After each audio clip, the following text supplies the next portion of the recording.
Light for Champions Daily Devotional. Pastors Emma and Kathy King Mukisa.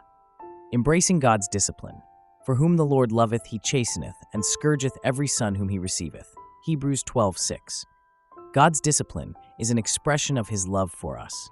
In Hebrews 12:6, we are reminded that the Lord disciplines those he loves. Just as a loving parent disciplines their child to help them grow and make wise decisions, God disciplines us to shape our character, guide us, and protect us from harm. Discipline is not punishment. It is correction, guidance, and instruction that lead us to maturity. The Greek word for chasteneth is paideo, which means to train, to educate, or to correct. God's discipline involves training us in righteousness and preparing us to walk in his will. It helps us to align our thoughts, actions, and attitudes with his purpose for our lives. Though discipline can be uncomfortable, it is ultimately for our good, as it brings about a harvest of righteousness and peace. Hebrews 12:11. Sometimes we may resist discipline because it challenges us or exposes areas that need change.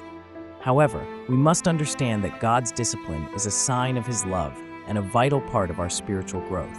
It helps us develop godly character and equips us for the calling he has placed on our lives. Today, embrace God's discipline. Rather than resisting correction, welcome it as a tool for your growth. Trust that God's loving hand is guiding you to greater spiritual maturity and alignment with his will. Confession: I embrace God's discipline in my life. I trust that his correction is a sign of his love, and I yield to his training. Today, I allow God to shape me and guide me into greater spiritual maturity. Hallelujah.